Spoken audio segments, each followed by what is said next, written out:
Outrage is mounting over a nixed decision to honor Oscar Lopez Rivera, the former leader of a Puerto Rican nationalist terror group that was responsible for more than 100 bombings in the 1970s and 80s.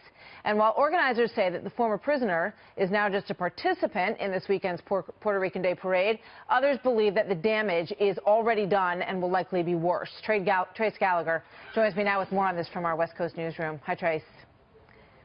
Hi, Martha. Oscar Lopez Rivera is a Puerto Rican nationalist who moved to the U.S. when he was 14 and later became convinced that Puerto Rico was a U.S. colony. Lopez Rivera then became the leader of FALN, a Spanish acronym that translates to Armed Forces of National Liberation, a terror group that fought for the independence of Puerto Rico and in the 1970s and 80s was behind more than 100 bombings in New York, Chicago, and D.C. Those attacks killed 6 and injured hundreds, including several police officers. The deadliest being the 1975 bombing of France's Tavern in New York's financial district. That killed 4 and injured 60. Lopez Rivera was never convicted of killing or injuring anyone. He was convicted of conspiring to overthrow the U.S. government, and explosives were found in an apartment linked to him. Those who investigated the Tavern bombing say Lopez Rivera was behind it. Listen. It is said that he is a freedom fighter, that he is a leader for independence in Puerto Rico. He is not that. He is a terrorist, as surely as Osama bin Laden or Timothy McVeigh. In 1999, Lopez Rivera refused to accept President Clinton's commutation unless other FALN members were also set free. And before he accepted President Obama's commutation back in January, Lopez Rivera made it clear he had no remorse, which infuriates Joseph Connor, whose dad was killed in the Tavern bombing. Listen to him. I hear, well, Oscar never hurt anybody. Well, when you take those words verbatim, it means that my father was nobody, because he did hurt people. He was convicted of being a leader of a conspiracy. And when it was announced that Lopez Rivera would be honored at the Puerto Rican Day Parade, several sponsors and floats pulled out. New York Governor Andrew Cuomo, New York Police Commissioner James O'Neill, and New York Democratic Senator Chuck Schumer refused to march. And we should note that while parade organizers say Lopez Rivera will not be honored during the parade, the Speaker of the New York City Council still says he will be honored. Yeah. Martha.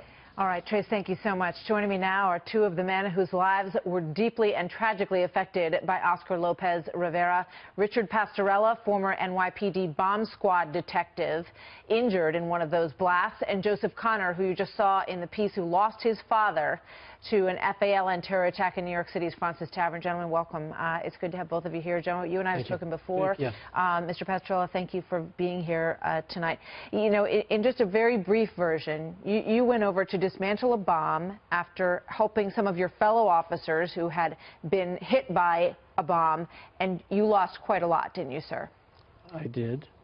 On the evening of December 31st, 1982, New Year's Eve night, most officers were at Times Square, of course, being New Year's, and we were very short-staffed. I, myself, assigned to the bomb squad as a bomb technician. I was the junior man in the office. Most of the senior men had off. I had a partner with me, a dog handler, Anthony Senft, and we had received a call that a bomb had exploded at 26 Federal Plaza, the FBI office in Manhattan. We responded there, and virtually every window in the back of the building had been blown out. There was shards of glass everywhere. And because of that, we had a bomb canine with us, and we decided not to use the dog, fearing that the dog would have its paws lacerated by the glass. So Anthony and I decided to do a manual search of the area. When we were doing that, we heard an explosion. We didn't know from what direction, but we were informed by police radio that an officer was down at one police plaza. Realizing that we had a physical injury, we responded there. And when we approached the scene there, I could see that there was an officer prone on the ground in a large pool of blood. There were 2 other emergency service officers. assisting. And then you went over to another area after that. I'm sorry to move you along, but I want to just explain what happened to you. And then the bomb went off when you were nearby it, and you saved some 30 people that you cleared from that area, correct? Yes, that's true. One of the commodities we don't have is time. We don't know how much time is built into the bomb. But they were Asian people wandering around in the area in the vicinity of 2 live explosives. And we decided to move them back, get them out of the way, and we had literally had to pick some people up and take them to a safe distance. Get them out of the way. And I went to examine the paper bag that the dog indicated on that contained explosives, and as I reached out for it, it exploded in my face. Sir, how do you feel about the fact that this man, who was finally released from prison, is now going to be marching in this parade in New York City? And despite the fact that they say he won't be officially honored, you can bet there are going to be a lot of people there just to see him and to honor him. Your thoughts, quickly, and then we're going to get some friend Joe here. Yeah, that's unfortunately a fact. Yeah. Although they say he's not being honored, he is. He's receiving an award as a national hero of Puerto Rico. For the life of me, can't understand how he's a national hero. He's been in prison for 35 years for sedition against the United States. Yeah, and he has said he wants to see his grandchildren. I know that you said you have never been able to see visually because you lost your sight in that bomb, your own grandchildren, which is a travesty that it goes back to this man. Joe, you were having lunch with your family in Francis Tavern, a birthday celebration, when this man, and by extension, the people who put those bombs there, changed your life. Yeah, my father was having lunch with clients, and they walked a bomb in. They set it down behind this table, and they blew him up. They killed 4.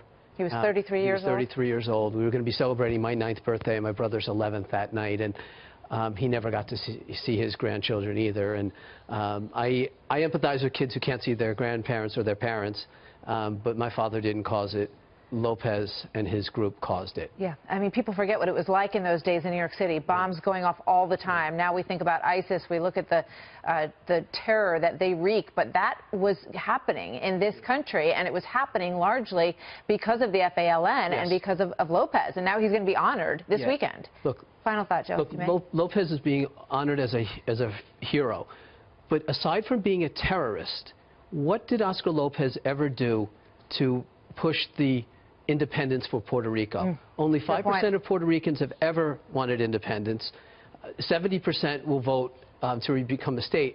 So I want Viverito and the rest of the mayor to explain, what did Lopez ever do to get an award for freedom if not being a terrorist? And I want to hear an answer. Real heroes There's no in answer this city, to it. There who are. should be honored. Absolutely. Officer Angel Poggi, Mr. who was Pastorella attacked is by one them. of them, Yes. who served this city in a very strong way and kept a lot of people safe. And, sir, you're a hero to us. And Yes, we thank he you is. both for being here today. Thank you very much. Thank you.